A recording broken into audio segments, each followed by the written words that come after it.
how do you collapse time around what it is you want to achieve and the life you want to have and the legacy you want to make for yourself, for your family, and for the future generations? Right now, for a lot of you, and that was me for a long time, I'm like, I just can't even think past this year. I just need to focus on this year. Well, what is it you want this year? How do you want life to look? How do you want your relationship to be? How do you want work to look? How many days are you going to work? Like, when are you going to go back to work? Are you going to change work? What type of work are you going to be doing? What are you going to be learning? There's always this period before your success where you are putting the hard yards in, and I can tell you it's the most challenging period. I'm in one of those periods now where I'm going to hit next level everything. And I even had a cry to Peter this morning. I'm human too. My life's not perfect. No one's life's perfect. We're all going to have problems. And it's how we choose to perceive it and how we choose to either sweep it under that rug I talk about, or choose to face it head on and go, actually, let me just, like, I'm a type of processing person where I go, I need to kind of think about why I reacted this way or why I'm feeling this way.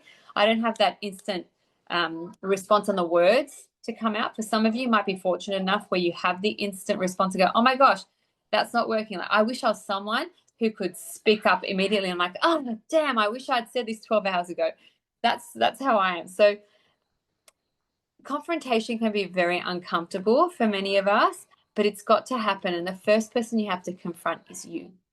You've got to really speak the truths and speak the untruths, because we can lie to ourselves and we can pretend we're happy or pretend something's working or pretend we're not bothered by something that's happened. And you can't go on living like that. Okay. I've learned to be very blunt and open. Blunt's probably not the right word. Some of you may think I'm blunt sometimes, but I will target whatever it is. I will face it head on. I'm not scared. I'm fearless.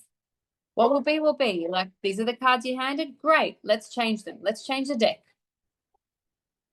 I don't play cards, but it's just the analogy that's come to my mind at the moment.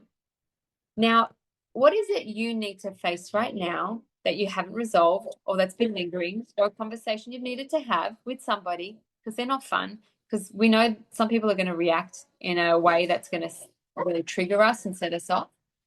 A really good book I re-listened to lately was Let Them Theory by Mel Robbins. If you haven't listened to that, it's a really easy audiobook to listen to. And it explains that really nicely. She went through a lot of relationship breakdowns, and she said that she acted like a child. And she realized one day that she had to react differently and just let people be them and have their opinion.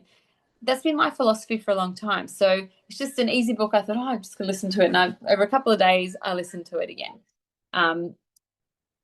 It's good to revisit things.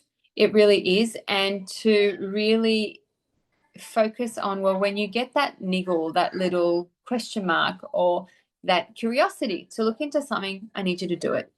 Okay. Don't leave it to another day, another hour. Oh, I'll do it tomorrow. Do it now.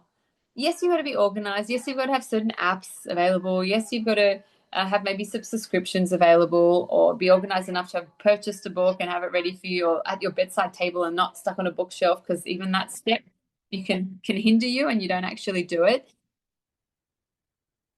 Your life is not separate problems, and no one's told you that before. And I know you know it, but I just want to speak truths to you.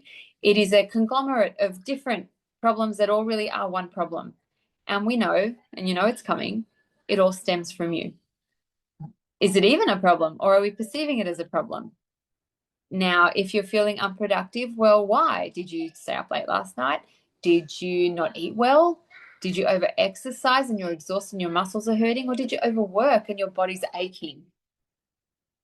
Start taking care of yourself. I'm here to remind you that. And I'm speaking to myself too. Every day I remind myself. And it's hard. Some days are really hard, especially with 3 children. Even without children, life is hard. You really have to organize your life and yourself and put yourself in a position where you set yourself up to win. And you know what that is. I don't need to tell you that. Because fixing a career may not be the only answer.